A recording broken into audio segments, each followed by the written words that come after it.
ici à l'invitation de l'AGEF et je suis invité à participer à un panel qui traite des relations entre l'Afrique et le monde, l'Afrique dans le contexte des mutations mondiales. Et je suis très heureux d'avoir cette opportunité parce que le sujet est important et la question de la ressource humaine est centrale lorsqu'on réfléchit à la situation actuelle et à l'avenir du continent. Il faut partir du fait que la plus grande richesse de l'Afrique, ce ne sont pas simplement ses ressources naturelles, c'est d'abord le capital humain. Nous sommes un continent jeune alors que les autres continents sont vieillissants.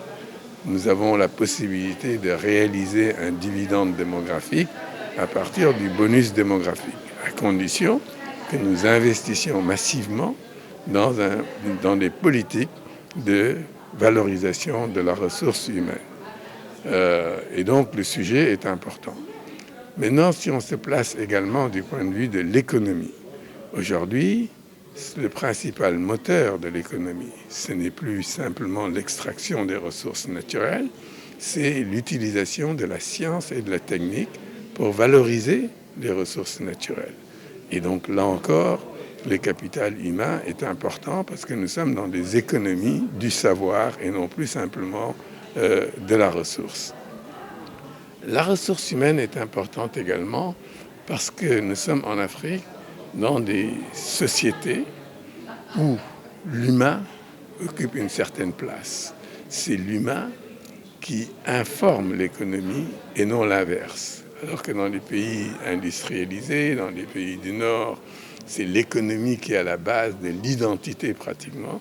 Ici en Afrique, nous sommes encore dans des sociétés où les préoccupations humaines donnent forme et quelquefois déforment l'économie.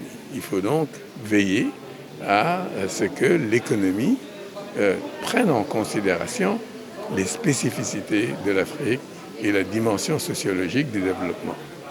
Il y a des défis globaux qui se posent à toute l'humanité.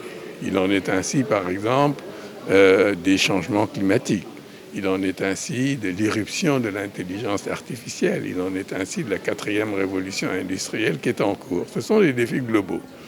Mais à côté de cela, il y a, je dirais, dans le contexte africain, 3 types de défis qu'il faut prendre en charge. Le premier, c'est une capacité à penser un modèle de développement endogène, qui soit propre à l'Afrique, qui tienne compte de ce qu'est l'Afrique et de ce que veulent les Africains. Le Maroc fait un effort important dans ce domaine en proposant un modèle de développement endogène qui peut être d'intérêt pour l'Afrique. C'est un premier défi, un défi de l'ordre de la conceptualisation du développement. Le deuxième défi, je crois, auquel il faut que nous essayions de répondre, c'est celui qui consiste à susciter l'espoir ou à faire renaître l'espoir après des décennies de croissance atone, après des décennies de problèmes politiques qui nous ont empêchés de donner la pleine mesure de nos potentialités. Il faut aujourd'hui redonner de l'espoir, singulièrement aux groupes défavorisés qui ont perdu l'appétit pour l'avenir et qui, au fond, sont tellement préoccupés par des impératifs de survie immédiate qu'ils ne se donnent pas la force d'aller à la conquête de l'avenir. Et le troisième défi, c'est de mettre en place des structures qui permettent de planifier de façon rationnelle le développement. Parce que la transformation sociale, sociétale, économique et politique n'arrive pas sans qu'il y ait des efforts de planification du développement. Il faut créer les conditions pour que l'énergie puisse se développer.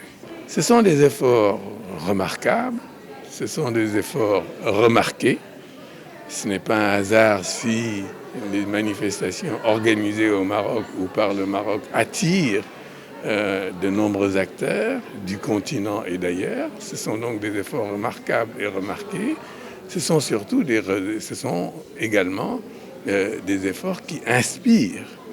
Et je crois que nous avons tous intérêt à ce que ces efforts soient conclus de succès, parce que le succès du Maroc sera aussi, et peut-être d'abord, le succès de l'Afrique.